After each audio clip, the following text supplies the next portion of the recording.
Whatever the occasion, effortless elegance is right this way. Because Hilton brings you new ways to stay courtesy of the Nomad London. And it doesn't stop at award-winning dining in a space draped in velvet and illuminated by vintage chandeliers. No, this day goes beyond with unparalleled personalized service and attentive hospitality. Oh, and did we mention the Nomad London can be booked using your Hilton Honors points at Hilton.com? Hilton, for this day. Always look to the sky. The Dr. Sky Experience is on the air. 77 WABC. Now, here's Dr. Sky. Good evening, good morning. No matter where you're listening to the Dr. Sky Experience, we appreciate you here on Talk Radio 77 WABC. Always great guests, as you tell us, in a format now that we share with you with great guests in a 2-hour format. The simple reason, by the popularity of the emails that you send me at drsky, drsky at wabcradio.com, many of you out there have just requested that we have longer time with these special guests. We here on the Dr. Sky Experience appreciate a dialogue. Did you know there are 4 types of conversation? We've mentioned it before. There's dialogue, there's debate, there's discourse, and then there's diatribe. We obviously move our needle toward a dialogue where we can share ideas here on this great radio station. And to do that, we ask you, at your convenience, to write this number down and save it. The contact number for the Dr. Sky Experience is 1-800-848-9222. That's 1-800-848-9222, which of course stands for WABC, the 9222. Email me, as I mentioned before. We appreciate that. Dr. Sky, DRSKY, at wabcradio.com.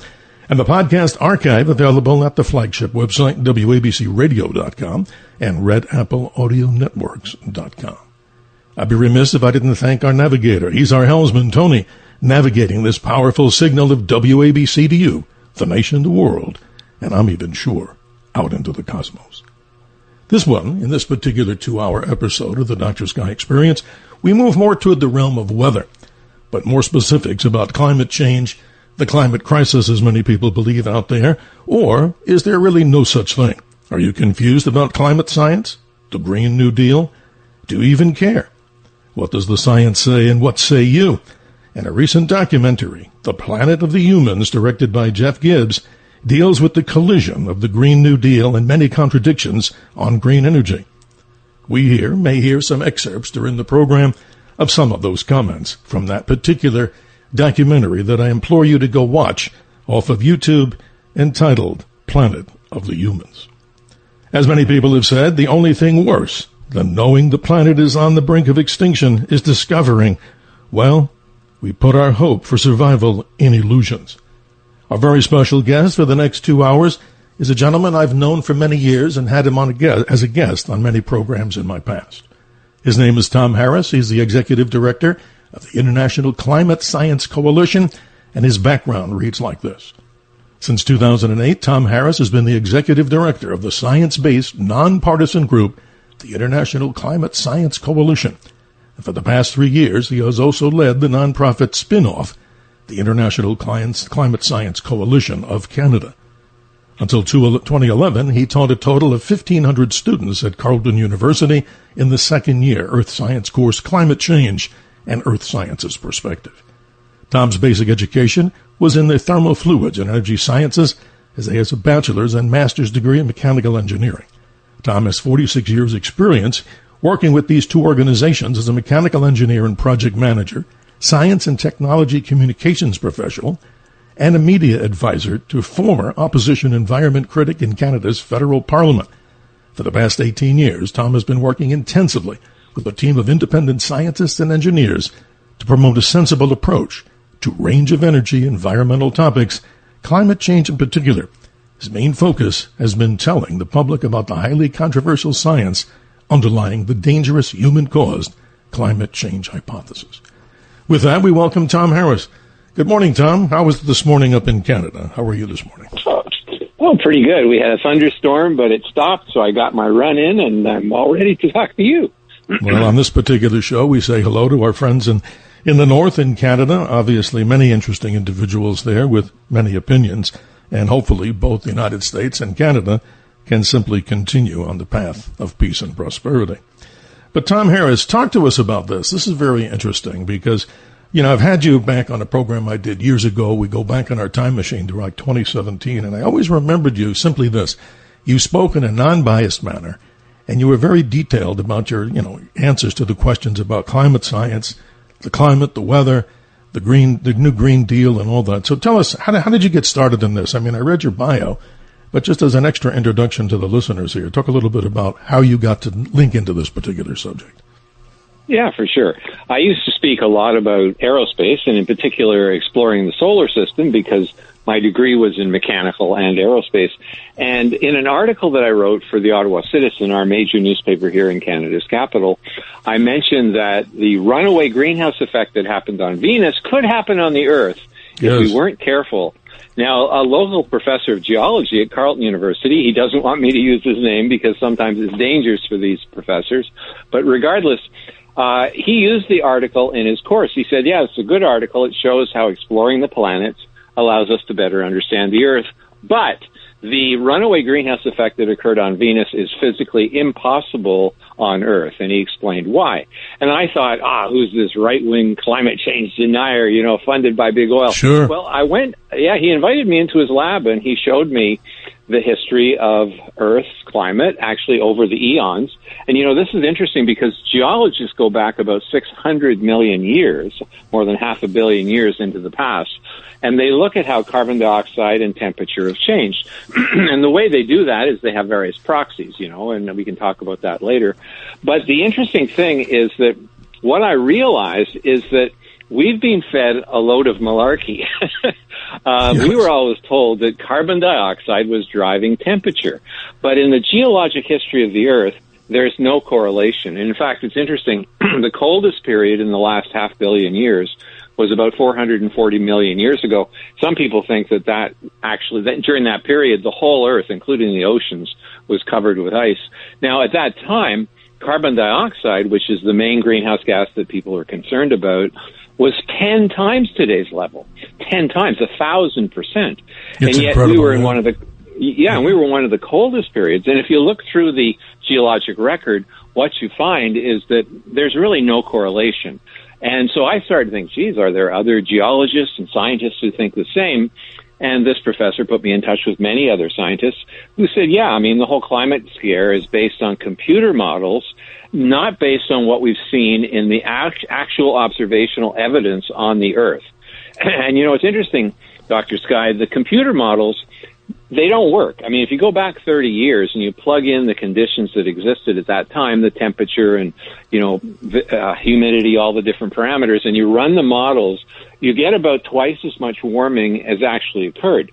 And yet that is the only foundation. That's the only foundation that actually makes sense of the climate scare. So I actually started writing with this scientist, and initially as a co-author, and eventually I learned enough that, I started to speak out on my own. Well, you're doing a good job here, and I just want to remind everybody, Tom Harris, he's the executive director of the International Climate Science Coalition.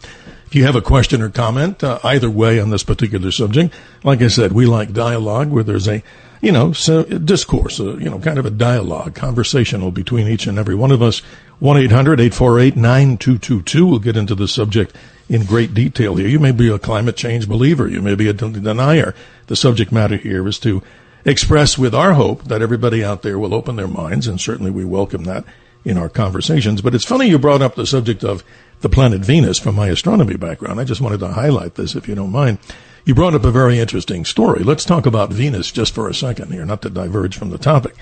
It's a planet that has, and many times in school, we heard that it's the Earth's twin. Well, what, Tom? Only in size. But the surface temperatures, as people can look on the internet anywhere, over 900 degrees Fahrenheit per day, each day. And it takes the sun well over 200 and some days to cross the Venusian sky, and the surface pressure is about 3,000 feet, as if you would go under the ocean.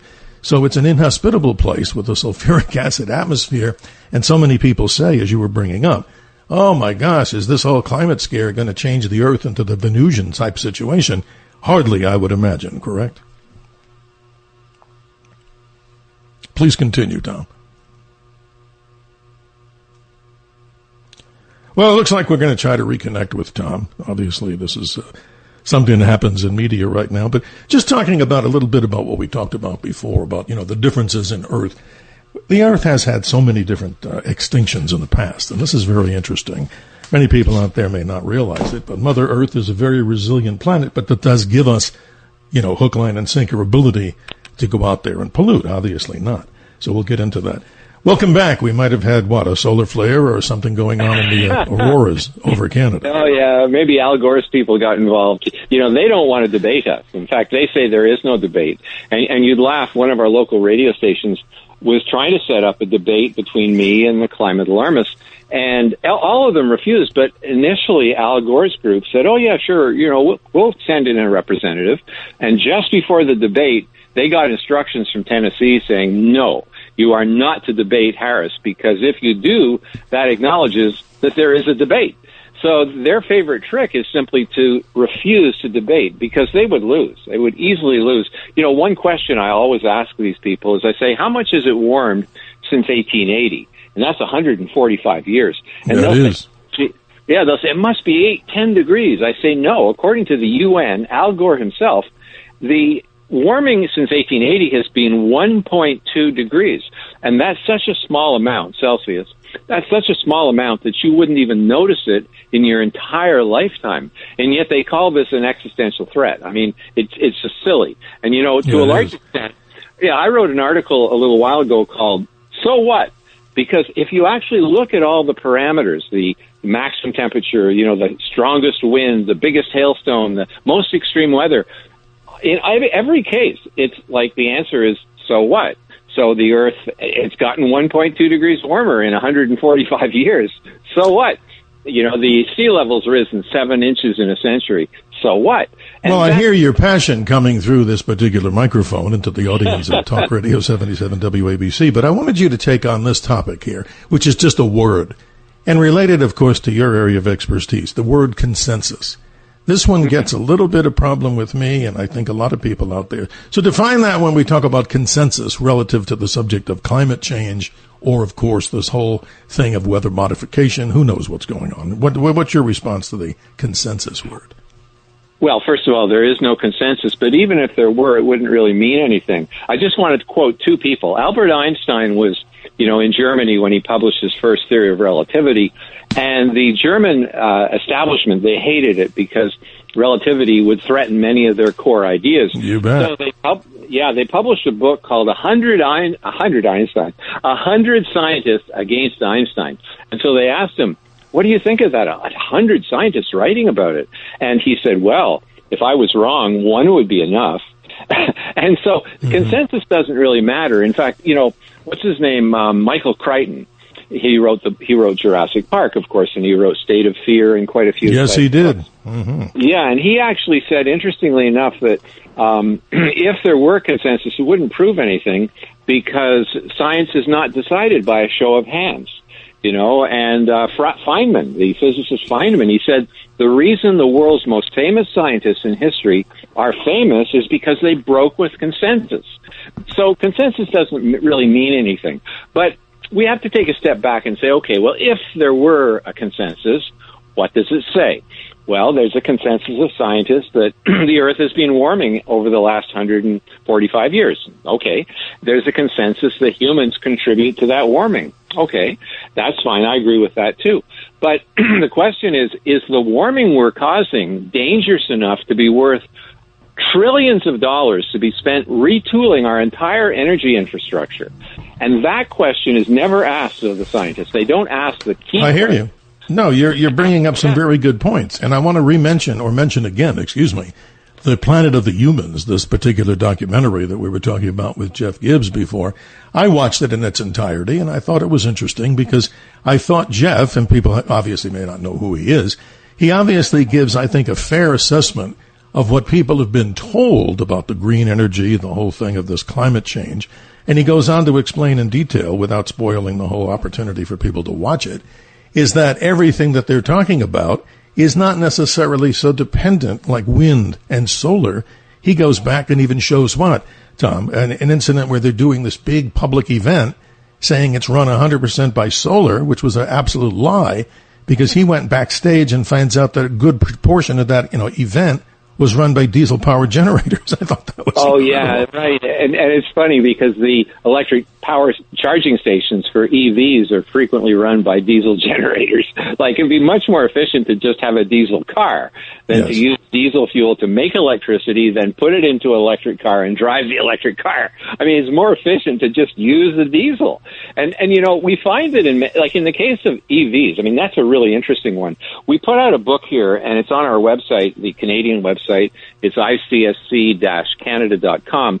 It's called Energy and Climate at a Glance, and we put it out with two groups, actually. The Heartland Institute and the Canadians for Sensible Climate Policy are the two publishers. I'm a contributing author. But one of the things that we show in there is that you have to drive, in fact, Volkswagen showed this, you have to drive an EV car for 70,000 miles before it's actually putting out less greenhouse gases in total than a normal diesel-generated or diesel-driving car.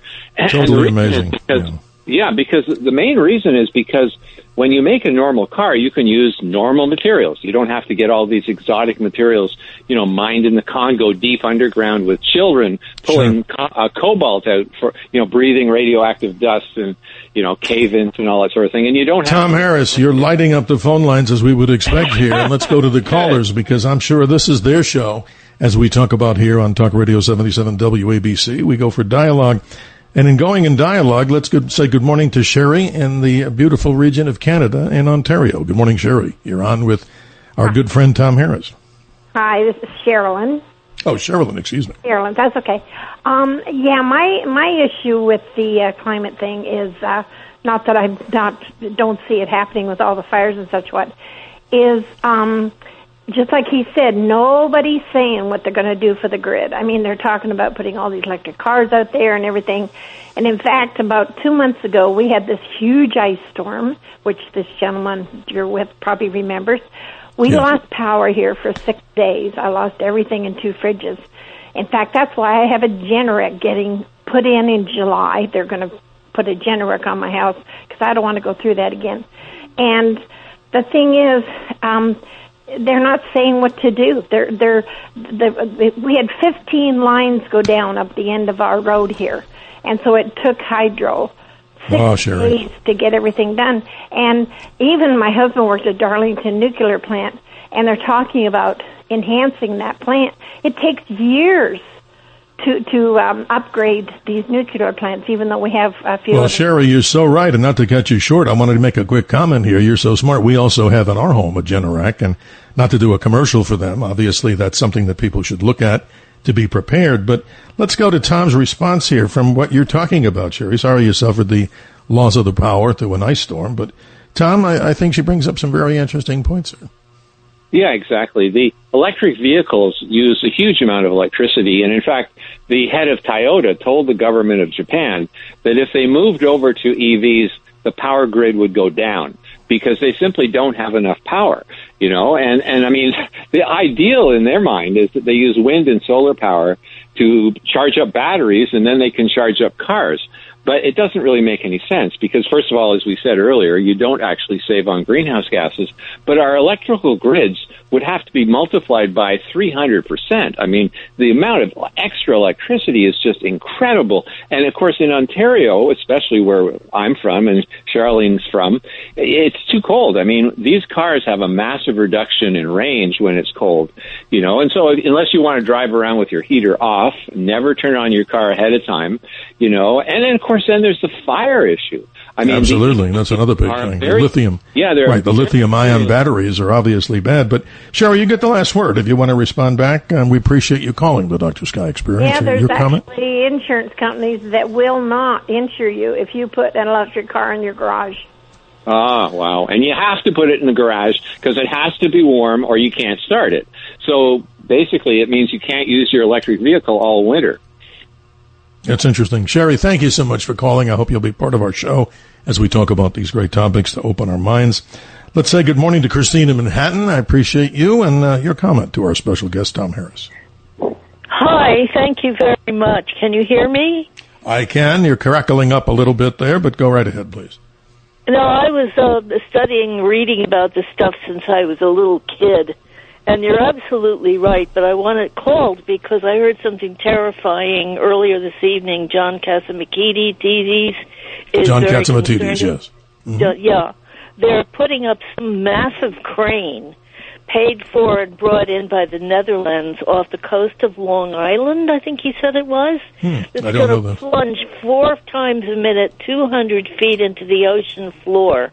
It's going to destroy whales. I think that when they finish with that, there won't be a shellfish or a clam left in the ocean. Are you talking about offshore wind power, like these huge wind turbines? Yes. And the nighttime birds apparently are made in China using fossil fuel. This thing is massive. And the other thing I'd like to remind of is that the Netherlands... Prince Bernhard, who started the Bilderbergs in 1954, was a high-ranking Nazi under Hitler. Wow, I didn't know that. Yeah. Interesting point. Yeah. But this will destroy the sea, the fishing industry. Yeah. Well, everything. That's really a very interesting point. You know, my dad in World War II dropped magnesium flares. Before they bombed a ship, they wanted to make sure it was really the enemy. So he would drop a magnesium flare, and he said it would light the whole ocean up for like 10 miles. Oh, absolutely, Tom. You know, magnesium, ask any machinist, if you drill into a block of, magnesium too fast with a drill, it self-ignites and it just burns. It looks like it'll glow, which is amazing. Well, now here's the association with wind power. You have to remember that whales see with sonar. They see with sound. And they say that when they're pile driving the foundations of these massive wind turbines into the bedrock at the bottom of the ocean, it's essentially the same as somebody dropping a magnesium flare in your backyard, because the whales, it just completely overwhelms their sonar, and essentially, it blinds them. They can't see where they're going, and it causes that's really horrible. That's horrible. Tom, if you could move to a location, I'm maybe getting a little bit of a loss of signal with you as we go to the break here. Maybe you could change your location. But Christine, you get the last word before we go to the bottom of the hour break. I beg you to bring this new thing to Donald Trump's attention. It has to be canceled. Of course the whales will be destroyed. So will every sea mammal. There won't be a clam left in the ocean. The people living along the seashore will be devastated. I grew up along the seashore, and it's killing me to see this kind of thing going on. Oh, yes, Christine. You'll be so glad to hear that President Donald Trump hates wind power with a passion. So he's going to end a lot of this. And we're going to get into one of Tom Harris's articles later, probably in hour number 2, on that very subject of what President Donald John Trump is doing to change the whole course of the climate, crisis, as many people call it, or the green energy deal. Thank you so much, Christine, and we'll stay in touch with us on this subject as you've given us some homework to do, and we'll follow up, of course, and please feel free to call at any time. Tom, we're almost at the hard break at the bottom of the hour, but as I mentioned to you, as we go off air for just a moment, in about a minute or two, I just wanted to see if you can get to a better spot there, because we don't want to lose your signal. It's too important a program. How does it sound now? Okay, but still not that great, but we don't want you to have to run around the neighborhood, but it sounds okay to me. Okay, I'll go up front. Okay, that's fine. But ladies and gentlemen, as we come back from this particular break, if you're still calling, or still on the line, I should say, 1-800-848-9222. We'll be going to Joan in Manhattan and other callers on a very interesting 2-hour edition. As many of you have asked out there, it's virtually impossible with the topic that we talk about each week, which we consider to be important. Very difficult to get all of the callers and all of the questions answered. So I say this humbly. If you have a notebook and a pen or pencil and you're not driving, take down notes, because I look at it this way. It's almost like an education that we're giving everybody here on the air. And again, we love to do this in the form of a dialogue where each and every one of us has an opportunity to share their opinion in a civil discourse manner. I think there's enough yelling and screaming going on, in my humble opinion, in all other forms of media. But in this particular program, we'll do our very best to stay on measure. And also, Tom, I wanted to mention, too, I want to get into this when we come back from the break also. My background, of course, in the astronomical world, I want to relate the concept of the sun, because I've hardly got to the different things of what the group stands for, your International Climate Science Coalition. We'll be talking all about that. Much more to come here on the Dr. Sky Experience. We thank you, ladies and gentlemen, for being part of this radio show, no matter where you're calling or listening with us as we explore these great realms. We'll be right back after these important announcements.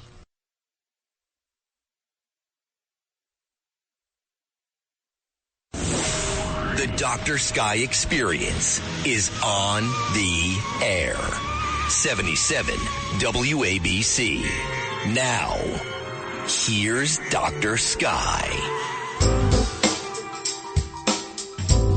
Howdy, this is Max Bear Jr., Jethro Bodine from the Beverly Hillbillies, and you're listening to the Dr. Sky Show. Hot dog!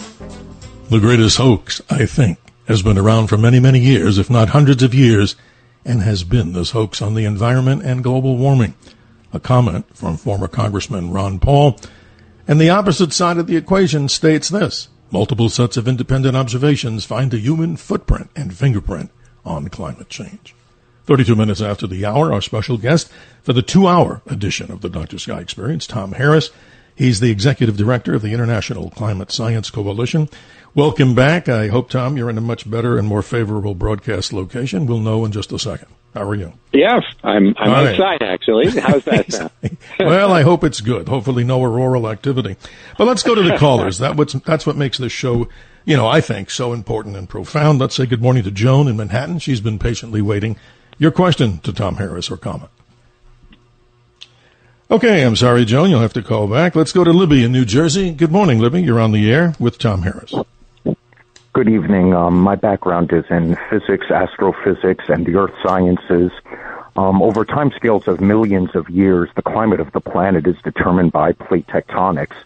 And as a matter of fact, over the past 30 million years, the Earth has been in an ice age. We are presently in an ice age. It's called the current ice age. Mm-hmm. The last continent to rip off of Antarctica was South America. That's why it's only about 1,000 kilometers between South America and Antarctica. That's called the Drake Passage after Sir Francis Drake. You're and then right. the Antarctic circumpolar current was established, completely surrounding Antarctica, isolating it, and a massive ice sheet grew on top of it.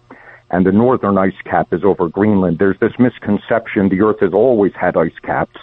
As a matter of fact, the normal temperature of our planet is 30 to 40 Fahrenheit degrees warmer than it's been the past 30 million years. So when these global warming nuts say things like, don't understand, if the planet gets 5 degrees warmer, we're all dead. Actually, that brings us nowhere near to the normal temperature. You're right, Libby, and we hear, not to cut you short, we hear so much from certain political people that that's exactly what's happening. I mean, not to name people, but maybe we should. What did AOC say? That we have less than, a decade to live, or maybe less than that because of what's happening on the Earth? She's not a scientist at all. She has right to her opinion, but there we go. Again, go ahead, Libby. I want to hear more about what you say because you study science. Over the timescales of millions of years, now over thousands of years, the climate of the planet is determined by the Milankovitch cycles, who was a Serbian astronomer. Yes. So gravitational perturbations from Jupiter shift the Earth's orbit from more circular to more elliptical. That's over 100,000 years. Then there's the precession and the nutation of the Earth's axis between 26,000 and 41,000 years. Hey, Libby, it sounds like you and I went to the same school because you're like a brother here to me when we talk about this. But let me have Tom respond because I'm sorry to cut you short. We have so many callers on this important subject. But, Libby, if you want to stand by, Tom, I think he brings up some very good scientific, information here. Oh, yeah. The Earth is mostly being warmer than today. We're at one of the coldest periods. We're also in we are in an ice age, just like you said. In fact, of course, we have in an ice age, you have glacials that last for about 90,000 years, and then interglacials. We happen to be in one now, so it's very fortunate. But the other factor, of course, is that we're at one of the lowest levels of CO2, carbon dioxide, in Earth's history. Most of the plants in our environment evolved at a time when CO2 was much higher, and that's why they pump CO2 into greenhouses, because they grow faster and grow bigger, and they don't need as much water. So, if you look at it in a geologic time scale, there's no crisis. This is just normal. In fact, as I say, it's one of the lowest levels of CO2 and temperature in Earth's history. Yeah, but what we hear, gentlemen, Libby and also Tom, is the legacy media keeps pounding this information into our head every day. And look at the young children. I mean, I talk to so many young children. I do public programs, and we're in front of schools, and they're so worried. I mean, actually, not the tears, but they're so concerned that the Earth's going to die off anytime soon and become Venus. But Libby, you get the last comment here. Go ahead, because we got many, many callers here, and we appreciate everyone. Well, those comments about glacial periods and interglacial periods, that's what I was going to say next. But I think I'll close by saying the most important greenhouse gas is not even carbon dioxide, it's water vapor. The amount of carbon dioxide in the atmosphere is less than 1/2 of 1/10 of 1%, and there's something like 20 times as much water vapor in the atmosphere. Libby, thank you for your scientific, commentary. We appreciate common sense here. And it's amazing. If common sense would rule the roost, I think the world would be a better place, but that's for another subject at another time. Thank you, Libby. I hope you'll join us again on the Dr. Sky Experience. Let's say good morning to Pete in Lakewood. Good morning. You're on with Tom Harris. Well, I'll cut it short pretty quick.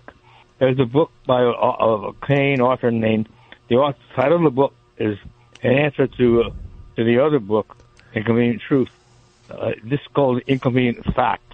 He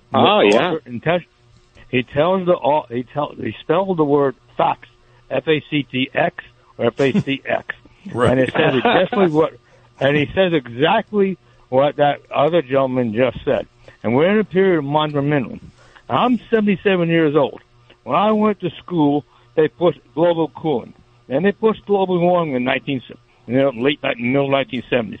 Now it's climate change. You tell me which is a con game. You know something, Pete? You bring up a good point. Let me qualify the Maunder minimum, because this was a time in history when sunspot activity was extremely low, and people in the northern hemisphere, particularly the New England area, and I think at the exact year in the 1800s, there was what, Tom? No summer at all. It was just due to the changes of the sun. And I'm trying to say this, and we can save the sun thing for later on. But Pete, in Lakewood, that's interesting. What was that book again that you're telling us about, so people can open their minds? Facts. F-A-C-T-X or F-A-C-X. Very interesting. Good. It's a Canadian author. Well, we thank you, Pete in Lakewood. Thank you for your time on the show today. Let's say good morning to Rick in New Jersey. We're moving fast here at the speed of light. You're on with Tom Harris. They've been pushing the same scam. They called it climate change in the 1800s. If you look up the Brisbane Courier and the Maitland Mercury, there's two stories about climate change from the 1800s. And in the Washington Post, November 2nd, 1922, they called it global warming. Mm-hmm. Oh, wow. It's not new. Hey, Rick, I remember something, too. There was a Time magazine article, I think in the 80s, that said the coming crisis of global cooling. You remember that one? That was an interesting edition of one of the mainstream news. 70s. Yeah, there you go. I also had a little confrontation with Al Gore on the Internet. You'd like to hear about it? Sure, go ahead, real quick. Go ahead, sir. I verbally attacked him on his Twitter feed about the Inconvenient Truth movie, and I started debunking his claims one at a time. And by the time I got to number 10, my computer went black. My expert techies told me he sent a virus to my computer that burned my mainframe. How nasty. Oh, man. Did you sue for damages by chance? I'm just being facetious. No. Are you kidding me? I was so nervous after that. I know. Hey, that's big government coming after you. That's not good. No, I appreciate it, Rick. This is interesting. You know, we try to be fair, and I don't want to use like the Fox TV side that says, fair and balanced. I think it's good to have these kind of dialogues with people, because too often we hear the yelling and the screaming. Hey, that's good in certain circumstances for whatever effect it is. But at least here, wouldn't you agree, Rick? We're having some conversation on subjects. Hopefully we can change the world by having a dialogue, right?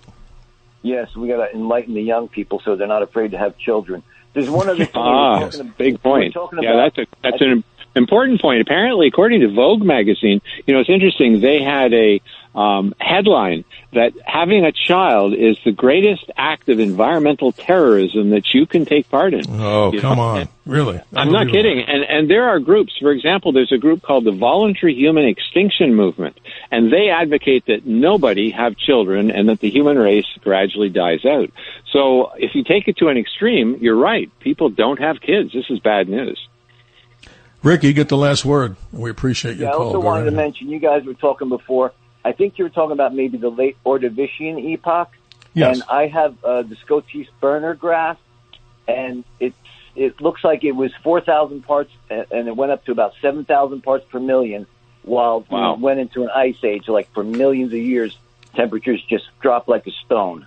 Well, you're so right. And let's talk for a second here, gentlemen, about these extinctions. The Ordovician, 443 million years ago. Devonian, 370 million years ago. Permian, 252 million years ago. And I saved the reasons for later. The Triassic, 200 million years ago. And the Cretaceous, which is an area that I study much in the astrophysics world. The Cretaceous, 66 million years ago, an asteroidal impact, drops in temperatures, lack of sunlight. But what happened, gentlemen? The Earth recovered. Is that an excuse to throw garbage and mercury and, pollute beaches and water and kill the whales? Of course not. But it's an interesting story. Bottom line, gentlemen, the Earth has the amazing ability to heal itself. And obviously what we're talking about, I think, is so important. Rick, thanks for the call. Appreciate your time this morning and hope you'll be part of this regular conversation and dialogue on the Dr. Sky Experience. Thank you so much. It's interesting, Tom, we're talking about that. I want to save the sun concept because I haven't even gotten into the things of stances of what the organization stands for, and we're going to go do that. But your comments so far about this, see how popular this topic is to people, and yet I haven't had anybody call yet, and they're entitled to call and say that you and myself, if I believe in, exactly what's going on here, that this is an overextension and a lot of hype in many cases. We haven't had anybody from the other side, but they're welcome to call as long as there's a dialogue. No yelling and screaming. Oh, yeah. How about that? Yeah, for sure. And people on the other side should want to know the truth.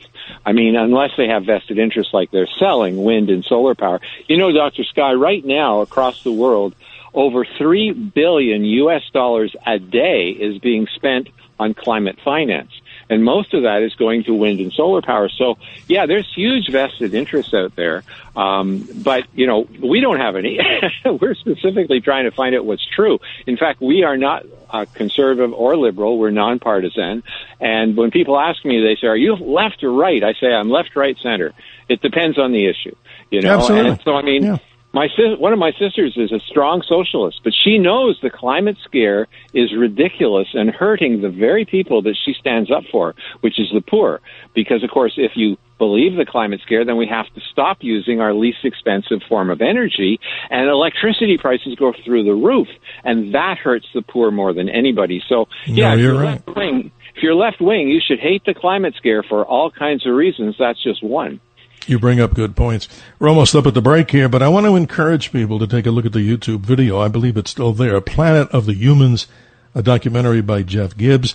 And I find that very enlightening because it was done in my estimation, my opinion here. I don't give too many opinions, but it was done in a balanced manner so that they're asking about many of the things that the climate people believe, about what's happening.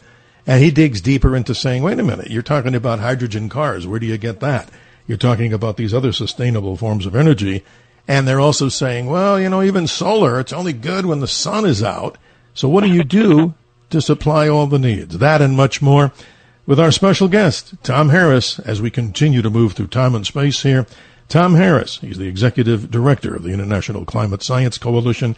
And you're important to us at 1-800-848-9222. We'll be right back.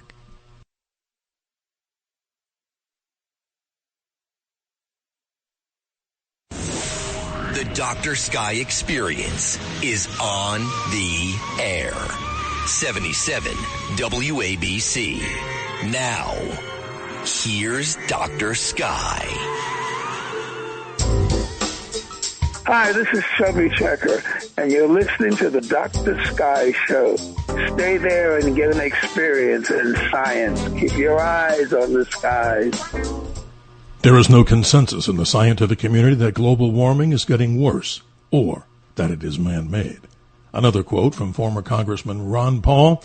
And the other side, those that believe that the climate crisis is extremely, real, they say 97% of climate experts agree humans are causing global warming. 48 minutes after the hour, our special guest is Tom Harris, Executive Director of the National Climate Science Coalition. Tom, we're going to go to the callers. We say good morning to Alexi in Queens. He's been patient. Good morning, sir. How are you? Yes, good morning, Dr. Sky. I say good morning to your guest as well. Listen, you have first and second world countries who are very sophisticated, very industrialized, and the people in their houses have toilets and sinks and such. What is happening is there are millions upon millions of tons every week of of human waste being processed out through sewage systems into the ocean through these so-called purification systems. Right. This is incredible. I don't understand. I am an engineer. I know these things. Instead of putting this stuff in the ocean, why not create a plant, a big industrial plant at the out valve of these things, the output pipes of these massive waste systems, and recycle it into fertilizer and sell it to the other countries. Yeah, I know. Perfectly practicable. Well, Alexei, I've heard the same concept about doing and taking water from the ocean and do desalination, another major, thing that we could change and apparently get clean water. But Tom, this is an interesting comment from Alexei. He's an engineer. What say you? Yeah, well, the problem is they're wasting so much money on this climate issue that there isn't enough money left over for real environmental concerns. And certainly having proper sewage control and actually using it, like he was saying, as a fertilizer, that's an excellent idea. So I have a friend who works in water resources in Quebec, and he says that as the funding for climate change has gone through the roof, in Canada, since Justin Trudeau came in as Prime Minister, we've spent $150 billion on climate change, and so what's happening is many very worthwhile environmental causes are not getting the money. So if you really care about environmental concerns, you should kick the climate activists off the stage. This is what I say all the time to the Earth Day people. I say, look, get rid of these climate people because they're sucking up all your money for something that is completely useless. So you have less money left over for water pollution, real air pollution, sewage control, desalination. You can name a million things which could use the money much better than this stupid climate crisis. Alexei, your last comment or final comment to this? This is interesting. Yes, I want to make point. Statistically speaking, you do a long-term analysis, various points. You have people in the planet. What we have, 6.7 billion people at this time. They project this will triple in the next 15 to 20 years. You're right. Absolutely. My point is, where do you get this good flow of breathable oxygen from then? You are going to have to ration oxygen. This is incredible. Yeah, I go ahead, Tom. Yeah, go ahead. One good thing is that NASA says that between 2000 and 2020, there's been a 10% increase in plant cover across the world. They say it's equivalent to twice the area of the United States being new leaves and new plant cover. And so that's where our oxygen's coming from. And in fact, it's interesting, as we get more and more carbon dioxide, we're going to see more and more plant growth. So this is a very good thing. And, people that work in food and agriculture, they say, let's hope that carbon dioxide doubles, or triples, because that will lead to a massive improvement in global health because of more food. Alexei, thank you for your call. I wish we had more time, but I hope you'll continue, as we say to everyone, that they'll continue to be tuning in to this radio station and the Dr. Sky Experience here on Talk Radio 77 WABC. Let's say good morning to Max in Manhattan. Max, good morning. You're on with Tom Harris. Yes, thank you for taking my call, Dr. Sky. I'm going to meet, this is a kind of tongue-in-cheek here, or a rhetorical question. So when we hear Bill Gates or Klaus Schwab from the World Economic Forum talking about how we have to control our carbon, is this, are these guys joking or what? Well, I think a lot of it is about control. Okay, if you control the world's carbon dioxide, you control the world's energy, because 80% of the world's energy that we use is fossil fuels. So if you control the world's energy, you control the world. And, it's interesting because one of our environment ministers, in a sort of moment of candor, accidentally told the truth. He said, in this case, it was the Kyoto Protocol, which was the predecessor of the Paris Agreement. He said the Kyoto Protocol is the flagship of world governance. So these people think that you can increase world control and actually have world governance if you move over to a full-blown carbon dioxide control system. And, so there's all kinds of motivations, but I think that's a major one, is they really do believe that we should be ruled by global elites who are technocrats, not elected by the people. But in fact, that is one of the drivers of the climate scare, to have a technocrat world government. Well, that's exactly right, Max. I don't know if you were listening last week, and I know, Tom, you weren't on the air with us. Patrick Wood with Technocracy, we were talking about transhumanism and the whole thing, and maybe we'll get you, Tom, and Patrick together on a show, too. But, Max, you get the last word before we go to the top of the hour. Thanks for your call. I really appreciate you having on people like this and having this open forum, Dr. Sky. So thank you very much, because there are a lot of talk show radio hosts who currently sit in the morning who are not taking phone calls. Let me say this. I always believe it's always, and I'm not just saying this to sound nice. Let me say this, Max, and I mean it to everybody listening. It's not so much about the host. It's always about the great people, like our guests and people who want to have a conversation, because let's keep that First Amendment going, right? Our freedom of speech here in this country, exactly, which is denied in so many parts of the world today. And if people don't know that, they should see what goes on. Do you think we'd have this kind of conversation, right, Max, in China right now? We'd both be in jail, and so would everybody calling if they didn't agree with the party line. So thank you. Appreciate that. Let's say good morning to Frederick in Brooklyn. You moved to the top of the hour. Your question and comment to Tom Harris. Yes, Dr. Sky. My question is, I am curious to know, what is the surface temperature of Mars? All this talk going on about human habitation here possible. Sure. What is really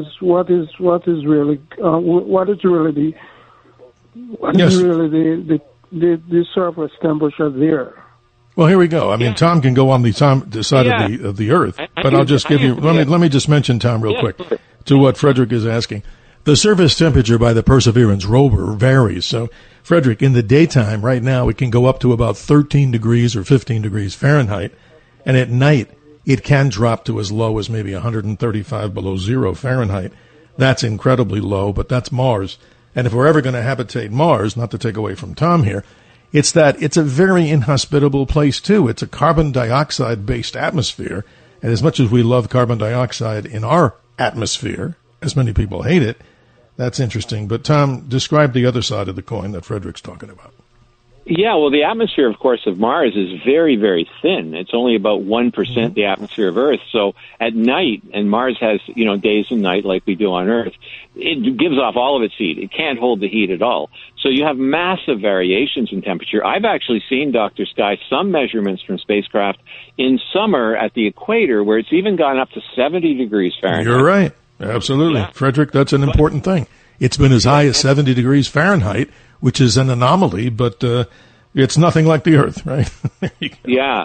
So, one of the things that they talk about for the distant future is terraforming Mars, to perhaps break the mantle to allow a lot of gases to escape from the core of the planet to purposely increase the thickness of the atmosphere. Because right now, you're not quite as bad as on the moon, but it's pretty close. 1% atmosphere, wow, that's almost nothing. You bet. Frederick, we got about a minute, and you get it, and then we'll go to the top of the hour. But, Frederick, thanks for your call, and please continue. Thank you. Thanks for this insight. Appreciate your call, Frederick. Very interesting, Tom. An hour goes by so quick, and I'm not here to prove a point. I think it's self-evident that it's virtually difficult, not impossible, to take a subject like this and do what? 1 hour, and if you add out all the commercial breaks and everything, which is, of course, great in this media, you find yourself having a lot of time. Well, not enough time. So that's what we'll do, ladies and gentlemen. We'll continue. Sure. And I want to get into the topics with you about the sun, but I do really want to go over, as you're our guest, all the different stances that your organization really talks about, that how you can refute this. And then please give us, if you want to take a note on this, give us the details in case people don't know not right now, but what are the Paris Climate Accord? What is that all about in specifics? What's happened over the course where President, Donald John Trump has removed herself, I understand, from that.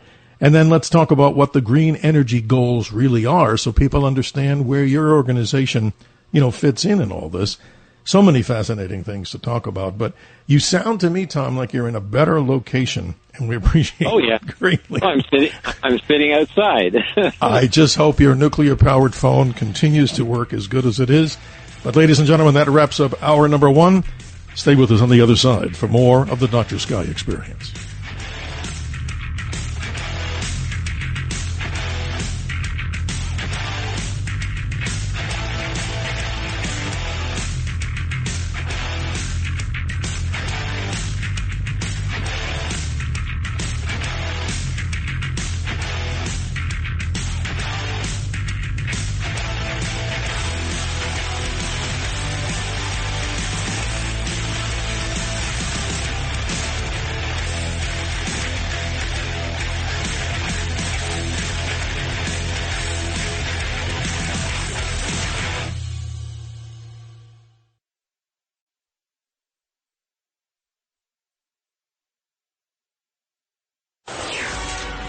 always look to the sky.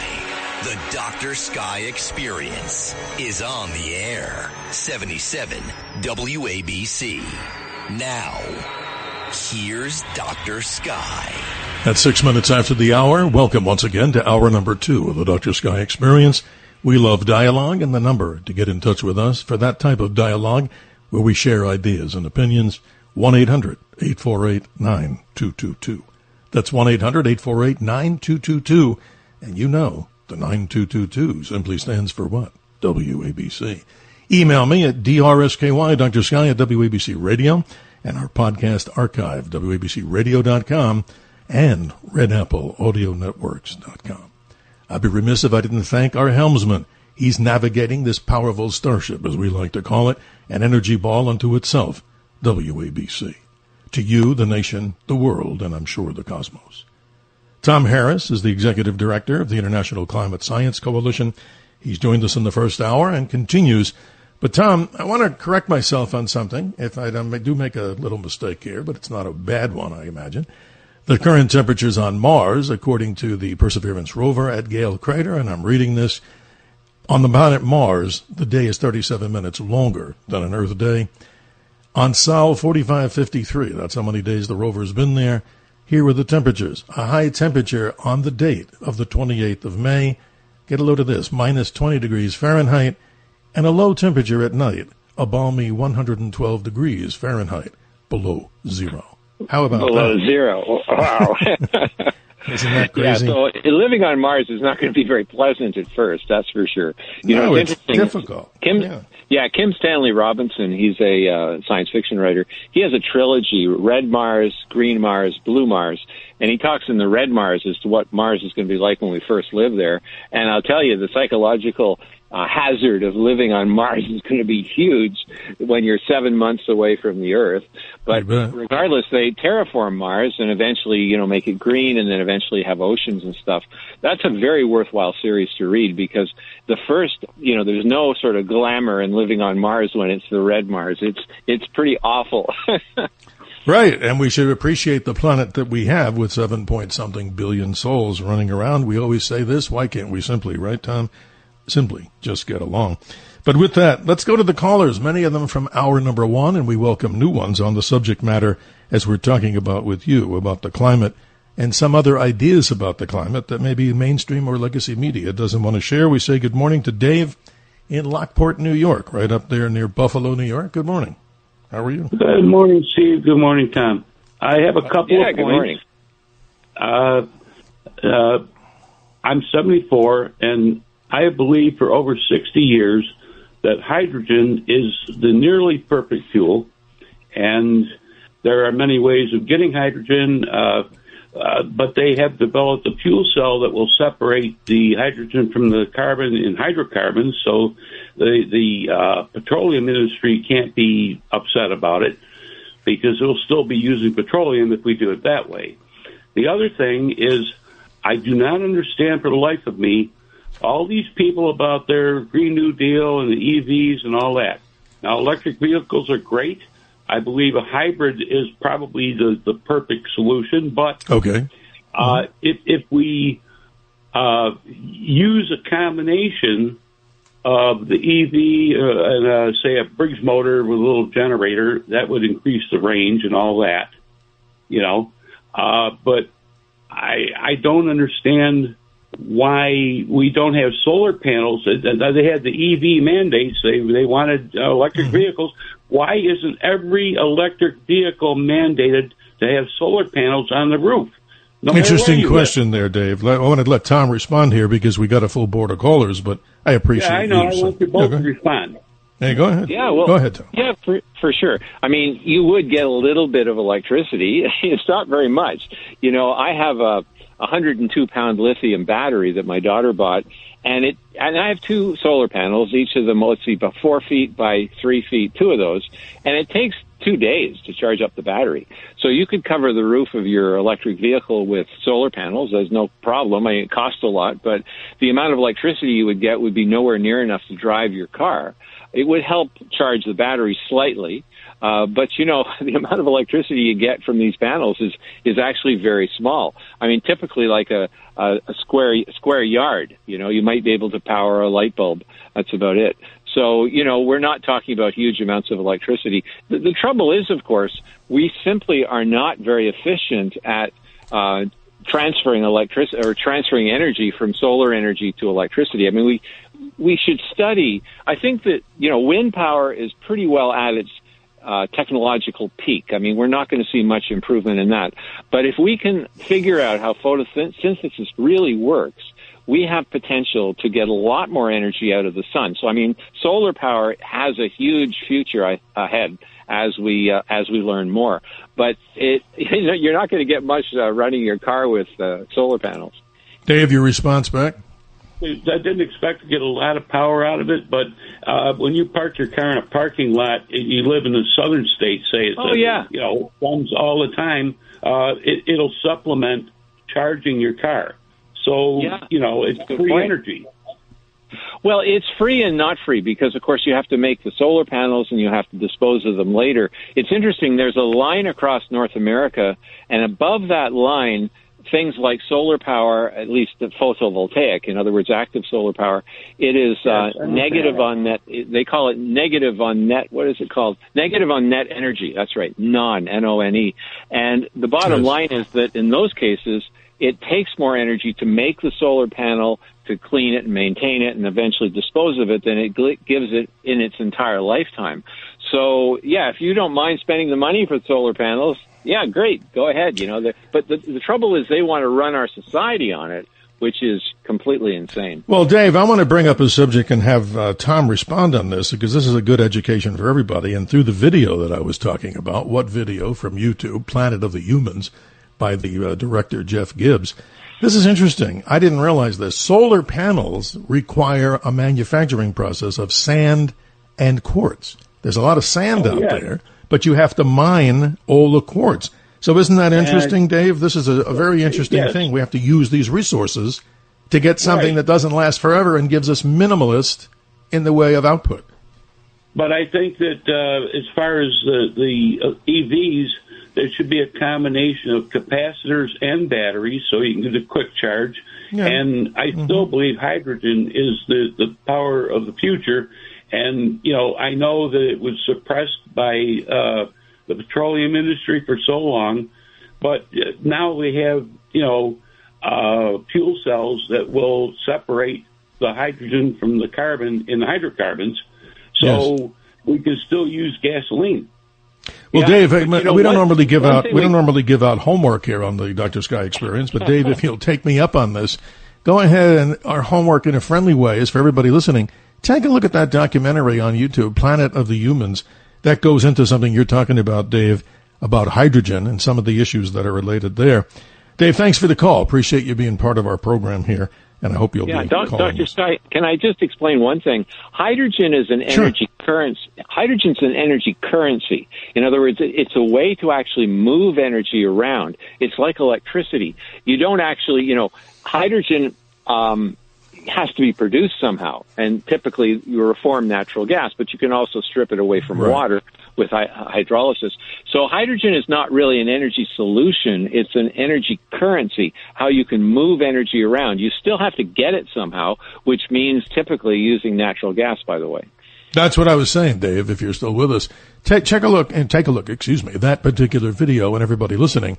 I think that gave us a new insight into some of the things that the green side is telling us that are so simple, and so we're so dependent on, now we find out, using other fossil fuels, which we obviously maybe goes against the grain of what they're trying to do. Thanks, Dave, for the call. Let's go to Joaquin in Pennsylvania. Good morning. You're on with Tom Harris. How are you this morning? Good morning, Steve. Good morning, Tom. It's a real pleasure to listen to this. I have to confess one thing, though. I guess I'm the lover that jilted Clyde Lewis because he used to always put me on as the last caller, but I switched over to ABC a while back. I didn't know you were listening to Clyde all that often. There you go. Oh, I was. He would know me by another name. Okay. Perhaps. Felix is my first name. Joaquin is actually my middle name. But anyway, first of all, I want to respond to the first call to Sherry when she brought up about the fires and that being an indication of climate change. actually they could be becoming enhanced because of the stratospheric aerosol injection, the particulates of the aluminum, barium, and strontium, being spread out. This could actually cause the fires to burn hotter. Not to mention that the lack of forestry, that they're not allowing in places like California. And that is a controversial topic, Joaquin, what you brought up. I mean, I could probably guarantee that half the audience would think that that's nonsense, not saying that you're telling us nonsense, but about injection of these things in the atmosphere. I've always tried to get people to tell me and prove it, but that's another subject, right, Tom? Yeah. But going even further back, though, if you look at the actual statistics, both the area burned and the number of fires has gone down over the last 20 years. And so, I mean, that basically can be checked by anybody. Wow. You got a dog there. Well, Joaquin, I guess we've excited the canine side of the world there, but you'll have to take your answer off air because it's not Tom's dog, right? No, not mine. Okay. Yeah, so, I mean, fires have actually gone down, and this is something that is a completely provable statistic. You can actually look at the area burned and the number of fires. They've gone down significantly over the last few decades. It's very interesting what you bring up here, and I appreciate all the callers. Still time, of course, as we move through time and space with hour number 2 of the Dr. Sky Experience. You want to get in on the conversation, to have a dialogue, we'll do our very best to get you on air. 1-800-848-9222, a very popular number. And you are, Tom, a very popular guest. I like to ask this of many of the people that are giving us a number count here, and I appreciate it. Hopefully you'll join us again in future iterations. We're by no means finished here. But I wanted to get into a conversation with you. I study the sun all the time, and not that I'm any expert on this, no books written, at least not yet. But for years, I would observe the sun every day with the proper filters and do sunspot analysis and catalog information. But here's the point. We see the sun going through these rapid cycles. Solar cycle 25 hasn't, in many people's estimation, even peaked. The Great Carrington event of September of 1859, one of the most powerful, as you know, inducements of solar radiation, cosmic energy, all stuff like that, and flares. Good Lord, when we're talking about the whole dependability of this whole thing with solar power, I wonder about it. I mean, how can anybody simply believe that just putting out thousands and thousands of these solar panels, and you made a very good point, the output of them is very small, and what do you do when there's clouds or rain? How can it be good in a northern climate like Canada, and no disrespect? I mean, the incidence of solar radiation there is less than where I am in Arizona. So where's this big thing about the solar thing? How does it really work? And what's the climate crisis people say about that whole thing? Why are they so keen on it if the science tells us that it's not as dependable for common sense reasons? Yeah, and of course you get none at nighttime, and in Canada you get none when the winter is here because it covers all the solar panels with snow. But the sun is a really interesting topic. I mean, it's important to understand the sun is undoubtedly the primary driver of climate change, and it's interesting that's a concern because the sun goes through various cycles. For example, the short 11-year Schwabe cycle is what people know about mostly, but there's other cycles. The Gleisberg cycle, 80 to 100-year cycle. The Seuss cycle, spelt like Dr. Seuss, about a 200-year cycle. You got the Hallstatt cycle, 2,000 years. Now, the real concern here is this. Dr. Abdusamatov, who works at the Pulkovo Observatory near Moscow in Russia, he studies the sun, and he looks at how does the sun's variation in output, how does it affect temperature on Earth? And what he found was that when those cycles all hit rock bottom at the same time, they call it a grand solar minimum. And the last grand solar minimum, I believe, was in the 1700s, and the Earth was very, very cold.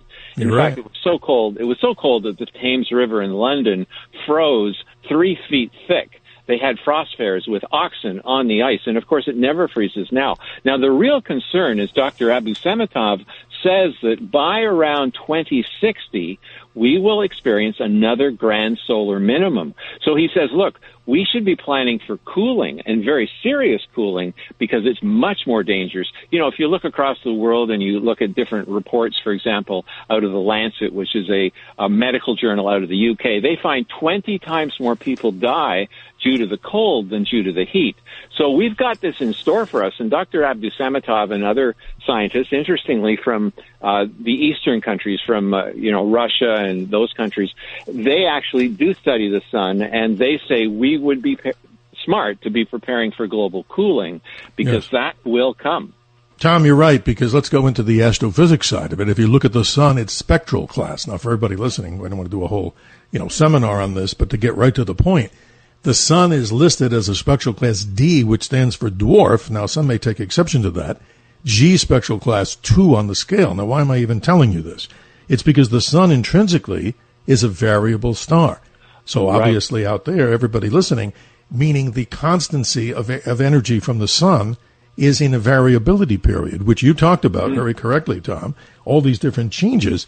But how about the biggest one? We just talked about this on another program here that I'm privileged and honored to be part of, the Cats Roundtable on Sunday mornings with owner and operator John Katsimatidis. We talked about something very interesting now revealed to us called the Mayaki cycle, or Mayaki event, in which the sun has given itself even more super flares, much, much larger than the Great Carrington event. And this happened in various periods in time as early as 12,000 BC. So the point is, maybe a little off subject, than the climate crisis. The sun, with the solar radiation and solar power, isn't good in northern, super northern high latitudes. But here in Arizona, to give the solar people a big plug, we have it here in Arizona. It's very popular. Why? Most people know. It's hotter than hell. It was 110 degrees almost today, and it's only the end of May. How about that, Tom? Right. Well, the whole area of the sun's influence on climate is a very new field. And in fact, they call it cosmoclimatology. In other words, it's climate that's driven from outside the Earth. And, Dr. Sky, until recently, they thought that the solar variations would not have a big impact on climate. So they were kind of confused as to why it was so cold when the sun was in a weak period, like in the Maunder minimum and times like that. But what's happened in the last 20 years is they found an amplifier which amplifies the effect of the sun, and that is galactic cosmic rays. You see, in deep space, we have supernovas. And supernovas, when they explode, they give off all sorts of things. One of the things they give off are galactic cosmic rays. Now, it's funny, cosmic rays were not named at a time when we thought they were actually rays.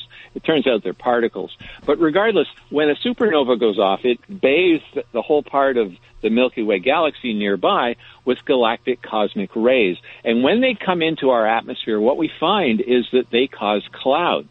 And clouds will cool the Earth because, of course, they reflect a lot of sunlight into space. Now, here's the connection. You have constantly galactic cosmic rays coming in from deep space. They're coming in all the time. Yeah, when the sun's very active, of course, the Earth would be a little bit warmer. But there's an amplifier, because when the sun is more active, it puts out more solar wind, and it blocks off some of these galactic cosmic rays. You were so right. And so there are less clouds on Earth. So when the sun is more active, you got two effects. One is the direct heating from the sun being more active, but you also have the solar wind pushing away the galactic cosmic rays, and therefore you have less clouds on Earth, so the Earth gets warmer still. And, of course, the opposite happens when the sun is in a minimum. So what we find is that the sun overall is probably responsible for something like 70% of all of the warming and cooling that we see on the Earth. So you only have 30% left over, and, of course, that has to be divided amongst the oceans and all the other factors, too. So you're left with a very small amount being caused by humans. Well said. No, you say it so well. I appreciate the analysis and into the space side of it, because this is fascinating. I just say this to people in programs that I do in front of audiences, that the sun drives all weather, and people look at me and go, well, wait a minute, how can that be? Well, you've explained it. No time, for right now to go into the details. But here's something really cool for everybody listening around the nation, around the world. We do this in little experiments for children, and people can do it. I'll just tell you the experiment. You probably know it. It's a cloud chamber, and it involves having a piece of dry ice, a little black surface, and actually that's so amazing to prove what you're saying, Tom, to people who may not even really understand it. These high energy particles are streaming through your body all the time. They're not hurting you, thank goodness. But you can actually see these little things as you go near dry ice. Just look up cloud chamber, cosmic ray experiment, and you can do that at home and show kids. They love it. You see these little things zipping across the table along the ice. Isn't that amazing? You're right. The universe is permeated by cosmic rays. Yeah, there's another movie that people should look up on the internet. It's called The Cloud Mystery. It was put out from the Netherlands, I believe. I met their producer actually at the Copenhagen Climate Conference, and they have it translated into English now. And they show the amazing scientific advances that have been made in understanding how the sun influences the Earth's climate. And it's like a detective story, because they start following the scientist Svensmark, actually, before he becomes famous. And he shows that, the sun is, in fact, the major driver of climate, largely amplified by clouds, caused by galactic cosmic rays. And it's an amazingly beautiful film, because it actually shows true scientific advances through open-minded research. People that are not taking political correctness. And it's funny, because at one point, Svensmark was having difficulty getting his papers published because it was so different to what the political establishment wanted published. And he said he wasn't going to shave until he got his paper published. And finally, at the end of the film, he gets a shave and he's popping his champagne and he's so excited and so happy. And so people who are interested in science would love this film, because it shows a pure scientist doing real research and how he fought against the establishment and eventually won. That's amazing. And what's your website as we go into the next part of the radio show here before the bottom of the hour hard break coming up? What's your website so people can go there? Yeah, ICSC-Canada.com is the main site. The secondary site is ICSC-Climate.com. Okay, and you said, of course, ICSC-Canada.com. And the other one, give it to us again. ICSC-Climate.com. This is interesting. Just before we go to that hard break here, this is interesting. You were talking about records in temperature here, and I'll just give one for the New York listeners. There's states, obviously, in places around the world we can look up. But This is so interesting. You talk about high temperatures. Let's take New York. New York's maximum temperature, according to this data that I'm recording and reading here, 108 degrees Fahrenheit, back in July 22nd of 1926. So if overpopulation, that was a high temperature. How about a minimum temperature in New York of minus 52 degrees Fahrenheit back in February 18th, 1979? Well, that's closer to the timeline. But the interesting thing is the actual 24-hour snowfall total in New York State, 50 inches back in 1966. So what I'm saying here is, and we can extrapolate this in the next half hour, is that so many of these records are old records. And if we're blaming human nature and the overpopulation and people polluting and carbon dioxide, human causation, what the heck caused that if the population was way lower in those days, correct? Yeah. Well, Felix, I think it was, from Pennsylvania, the record temperature, maximum temperature, I have the same database on the screen, was 1936. Maximum temperature. And that was a real banner year. 1936, they set 27 extreme weather records set across the United States, and those records still stand today. How many records do you think were set in 2024? I understand, my friend. More with Tom Harris as we continue here as we go to the hard break in radio at the bottom of the hour. More on the Dr. Sky Experience, 1-800-848-9222. Don't be shy. We'd love to hear your opinions and comments. We'll be right back.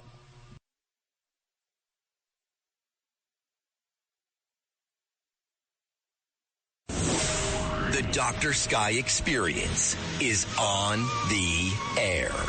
77 WABC. Now, here's Dr. Sky.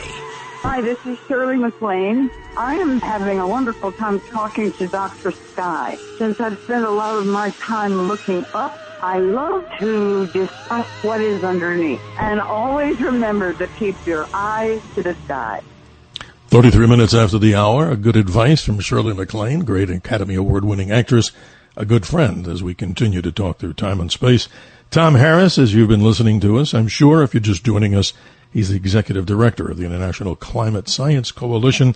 Tom, you're so popular here, we're going to continue with the callers, and then, after that, I'd like to get you to explain so people understand what are the mandates from the Paris Climate Accord and also some of the big mandates coming from the green energy goals so people understand them so they can make sense of it. But let's go right now to Tom in New Jersey. Good morning. You're on the air with Tom Harris. Yes, good morning, Tom. I had a question on something. Yeah. I had visited a Rockefeller type of state down south, and their state was powered by coal gas, which they said they took coal and made it into gas and provided energy for their heating, they're lighting in stoves. I never heard of it before. I was wondering if you could comment on, is that something like Flintstones type technology, or is that something that's done, and why can't it be done today? Thank you. Awesome, Tom. Yeah, it can be done. There's no question about it. In fact, it should be done. Coal gasification, they call it. The Germans did that, of course, because they didn't have enough petroleum. They actually were able to convert coal to a different form of hydrocarbon so they could use it for their equipment. But, coal gasification is a very important way to use coal. It's a low pollution way to use it as well. And it allows you then to pump the energy around by pipeline. So, yeah, why not? It's a great idea. It's phenomenal, Tom. What do you think? I mean, that's amazing. That answer.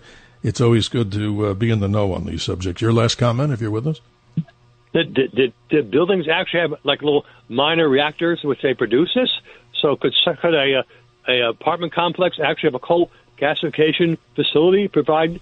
Is that doable today, or is that old technology? Oh, well, I've never actually seen it done on a small scale like that. I've seen it done on a large scale where they produce the gas and then they ship the gas through pipelines to various locations. But I don't see why you couldn't do it. I mean, you'd have to have a big apartment building to make it worthwhile because the process and the equipment is probably quite expensive. But, coal gasification has been around for a long time. Very interesting. Thank you, Tony, for your call today. I hope you'll join us in the future on the Dr. Sky Experience. I'll just say one thing, Dr. Sky. Yeah, go ahead. We should not be getting rid of coal. I mean, it's interesting. In Ontario, for example, we got a quarter of our electricity from coal back around 2000. And the premier at the time, he decided that coal was bad. So he covered a desk with coal. He said, this is old technology, which is silly, of course, because coal is not a technology. It's a resource. And how you burn it determines whether or not it's very polluting. And so they got rid of coal entirely. And now we have 0% coal, and it doubled the cost of electricity. Coal is a wonderful fuel for many reasons. If you're using clean coal technology where you're actually properly scrubbing the effluents coming out of the smokestacks, it's a wonderful fuel. And I'll tell you one of the reasons why. It's because you can pile up on site, on your power plant site, you can pile up a year's worth of coal. So even if you have a grid breakdown or even if you have terrorists destroy pipelines, the coal station, like a nuclear station, has the fuel for a full year. So there's a group in the United States called Securing the Grid. And one of the things they say is for securing the grid, we really want to keep our coal stations, obviously use the latest technology to clean the effluents, but you want to keep coal. It's a very cheap and very plentiful source of power.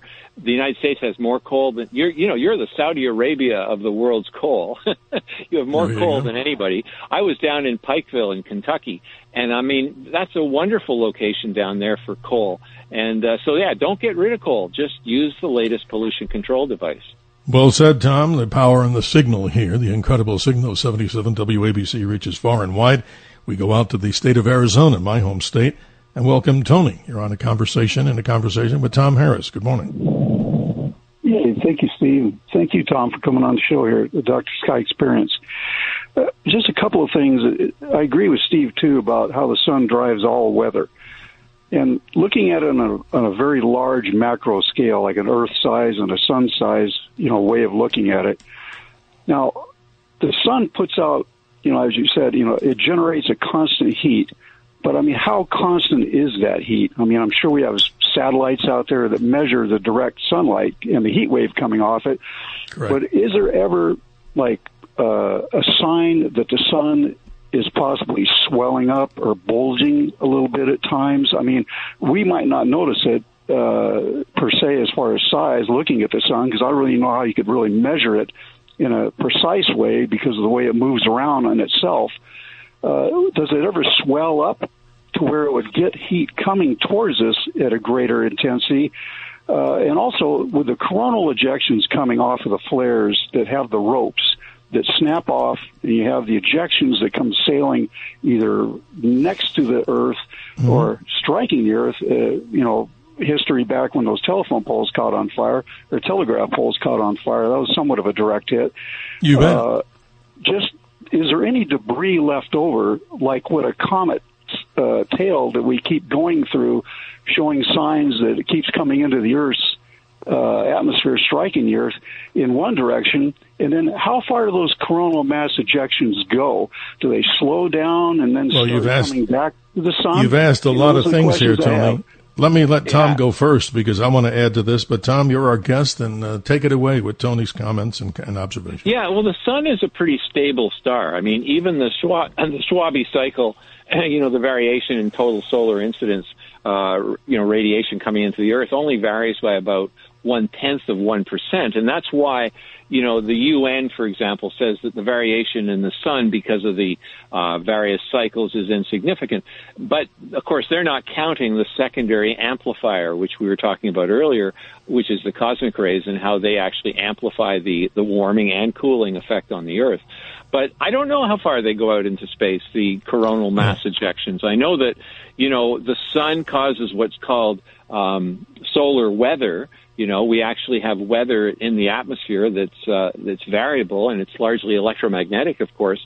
And we're saying that our world is becoming more and more vulnerable to a Carrington-type event, and those will come back again. You probably know more about this than I do. Well, no, I wanted to add what Tony's talking about. Here's some answers. I mean, there's not exactitudes, but, from my own observations here, I've been watching the sun for years. A solar flare, because it's a light event, takes 8.5 minutes at the speed of light to get from the surface of the sun to the Earth.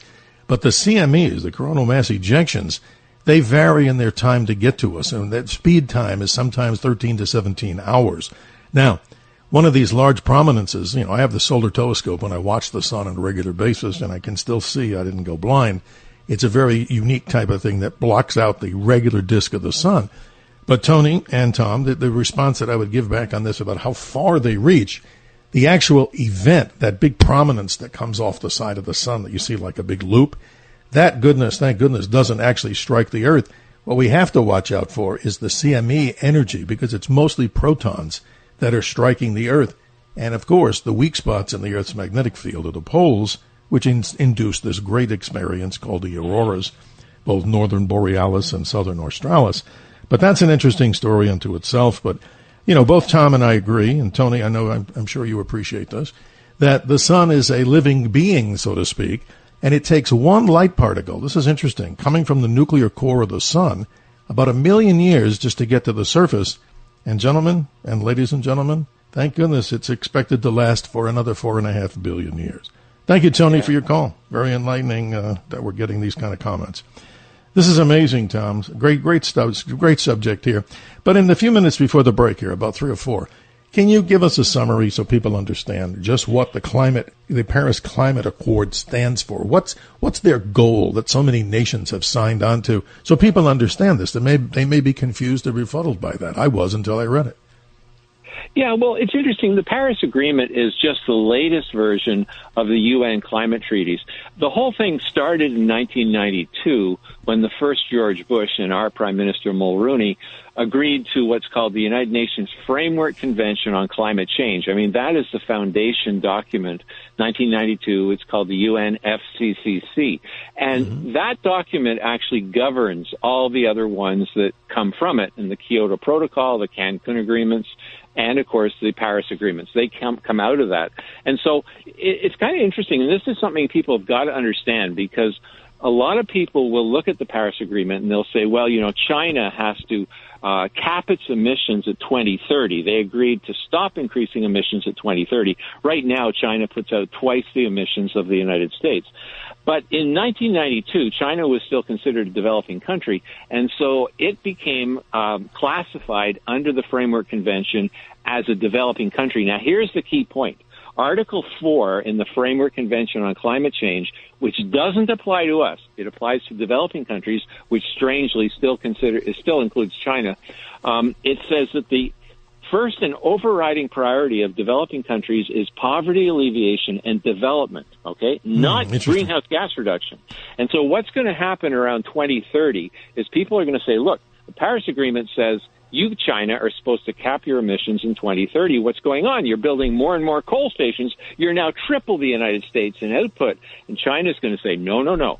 We have an out clause. Article 4 in the base document, which rules all the rest of them, says that our first and overriding priority is poverty alleviation and development, and coal is the best way to get poverty alleviation and development. So, no, I'm sorry, we have no limits. Now, that doesn't apply to us. So we will be capped. China by then will be triple the United States, and they'll still continue to increase.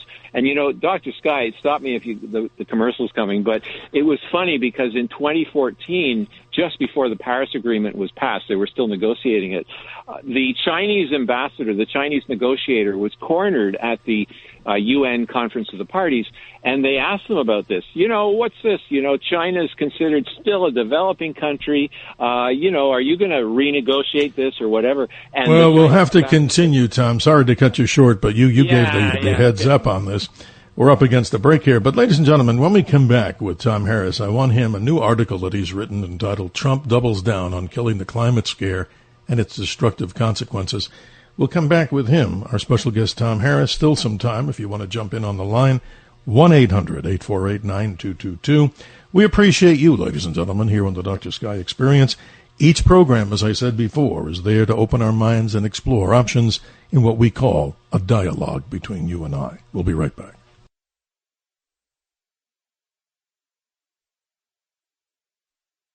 The Dr. Sky Experience is on the air.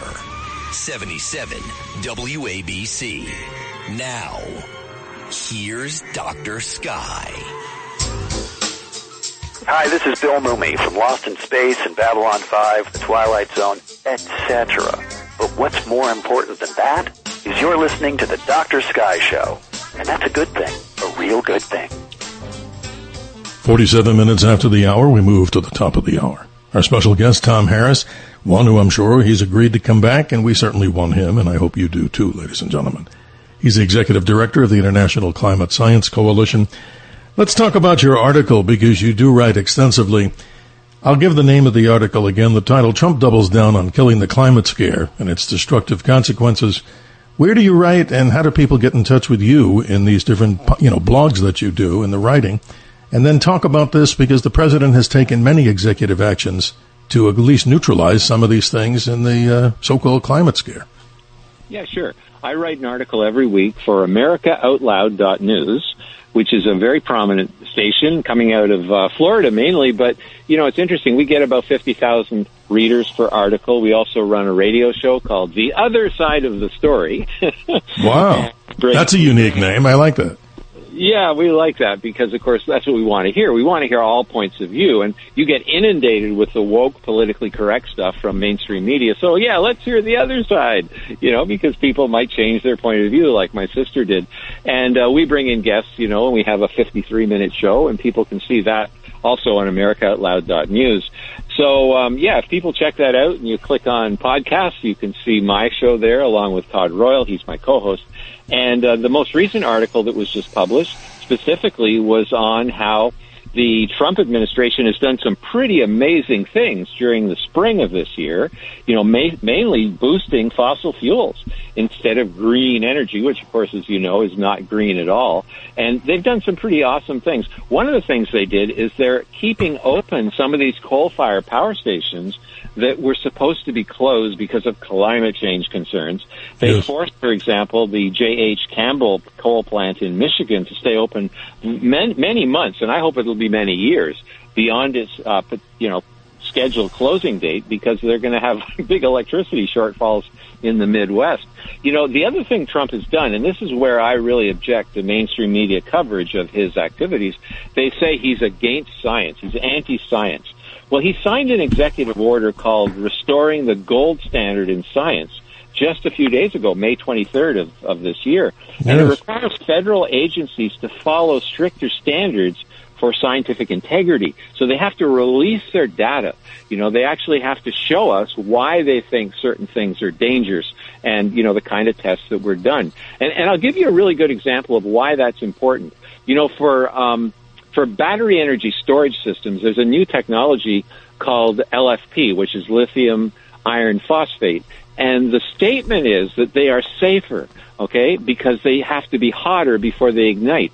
But the trouble is they put out a lot more toxic gases, and that also includes hydrogen, which is explosive, of course. Now, the trouble is many companies are now saying, oh, the LFP batteries are safer, but we're not going to release the data that actually shows it.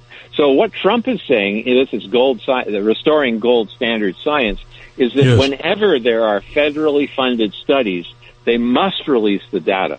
So that is a very big development. They're also trying to end the EPA's endangerment finding. You know, this got a long, long history where they said that carbon dioxide and other greenhouse gases are actually dangerous to human health and welfare. But, of course, they're not. Certainly carbon dioxide is not. I mean, it's plant food. So they're going to be ending that very soon. Now, there's going to be a lot of court cases trying to stop that. But indeed, you know, that's going to happen. The other one, which is very controversial, is he's cutting off federal funding for climate research at universities. Wow. This is a very big deal. And in light of the Harvard rejection of, financial support to other political issues. But here, I just wanted to jump in on your article, not to steal your thunder there, but this is interesting. In this particular administration, Environmental Protection Agency EPA Administrator Lee Zeldin said, this kind of sums it up, and I quote, driving a dagger through the heart of climate change religion and ushering in America's golden age, end quote. That's a powerful statement. We haven't heard that energy in many, many years. That's right. And sadly, until Trump came along, the Republicans, like our conservatives in Canada, were supporting the climate scare. And, it's ridiculous because they seem to think that they can actually continue to kind of finesse the issue. It won't be quite as expensive. The climate scare will destroy our economy if it keeps going the way it is. So Trump is brilliant attacking this head on. He didn't do it in the first term, but he did do it. He is doing it now. Cutting off grants to 1,000 research grants so far, including those related to climate change. Princeton University, they had their climate research funding canceled because it goes against the government's agenda, which, of course, is to try to find out what's really happening. This is one of the things that people don't understand. I mean, they say, oh, you're a climate change denier. No, of course not. I mean, climate always changes. I have to laugh at that term, right? Yeah. Change denier. Yeah, if it wasn't for climate change here in Ottawa, I'd be sitting under 2 kilometers of ice. Okay. Well, you're a very brave man, Tom, because obviously describe to us, in case people don't know, the political leaning of the new administration in Canada. Describe that in a nutshell. I mean, it's... If you think Trudeau was bad, you just wait. Mark Carney, he was the head of the... he was the UN ambassador for climate change and finance. I mean... Ouch. Right. Yeah, so he's been promoting this stuff for years. And of course, he has a very strong vested interest because he was the chairman of Brookfield, which make many of the green energy, and it's not green, many of the green energy machinery is made by, and put together and assembled by Brookfield. Now, he resigned as chairman of the board just before he became head of the Liberal Party, and then, of course, automatically became Prime Minister of Canada before the election. But he undoubtedly has millions of dollars in stock options, so there's a very strong vested interest there, that's for sure. But wow. I think honestly that Mark Carney does believe that there is a climate emergency. It's sad because he has no science background that I've been able to detect. And, he's simply wrong. Well, let's get him on. Let's get him on with you, and we can have this debate. And I'd be honored to be the moderator of this. That would be a wonderful experience. But how hard would it be to get that individual, Premier Carney, to join us? Who knows? Be positive. He's got a pretty tough team in front of him who keep him away from things like that. So, it would be wonderful to actually have him debate, not me necessarily, but leading scientists like Ian Clark, for example, from Ottawa University. He's bilingual. He debated the, I think it was Environment Minister of Quebec. That's right. And it was interesting because he made the Environment Minister look so bad that when the whole debate was over, the media rushed up to the front table to interview Dr. Clark and also the Environment Minister. The Environment Minister, he ran away.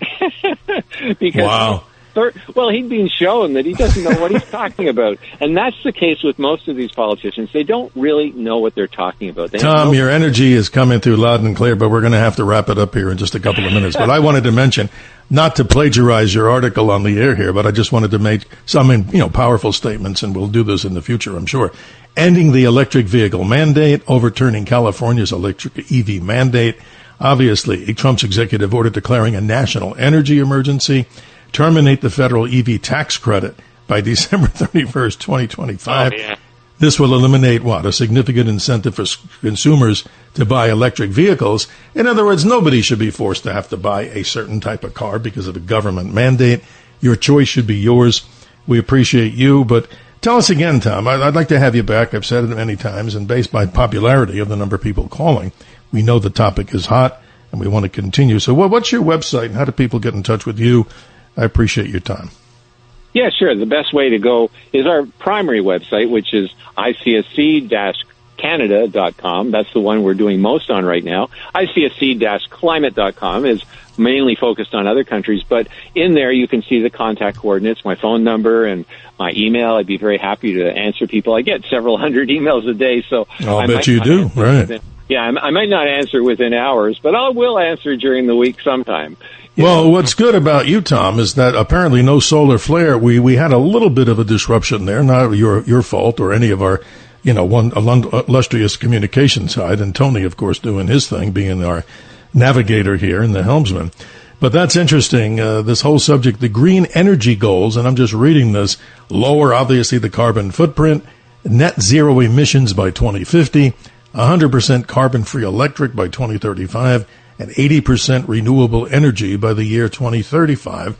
This is amazing stuff. And, we respect people if they have a different opinion, but let's come to the altar here, or the table, whichever we want to call it, or the forum, like a town hall where we have a dialogue, and I know you would agree on that. Oh, yeah, for sure. And the whole point is that they want to suppress debate. We want to open it up. We respect their point of view. We don't agree. But the bottom line is, let's debate it. Let's have open public debate and let the public decide. You bet.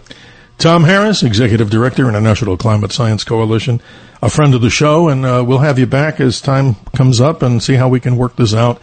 And we look forward to talking with you in the near future. Thank you, and have a beautiful morning as we celebrate, ladies and gentlemen, moving from May officially into June in just a matter of hours, another day. And isn't that interesting, Tom? The Earth has moved almost halfway around its little running track around the sun. We appreciate you. Thanks for being with us, Tom Harris.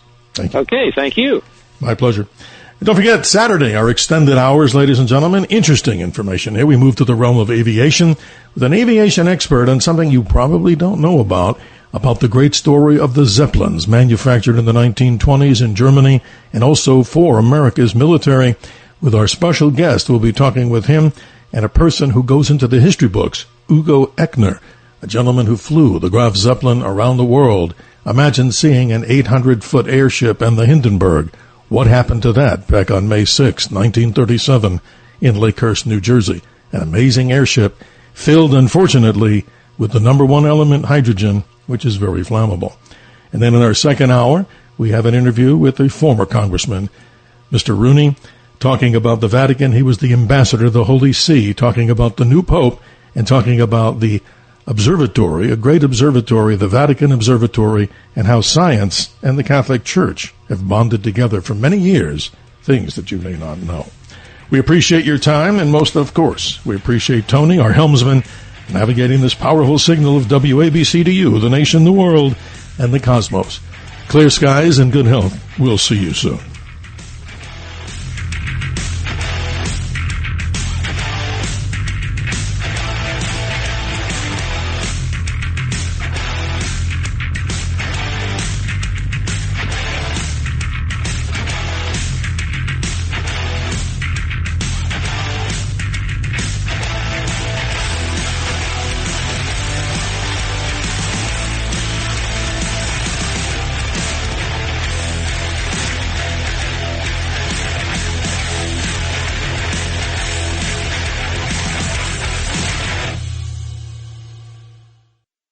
Hello, folks. Larry Kudlow here. Pay attention, because China is leading the largest anti-American alliance since World War II. One that's already dumped U.S. bonds, grabbed 43 million acres of our farmland, and is plotting to dethrone the dollar. That's why IRA and 401k savers are protecting their savings with gold. Please go to freegoldguide.com/Kudlow or just call 800-621-3908 for your free gold guide on how to protect your wealth with gold 100% tax-free.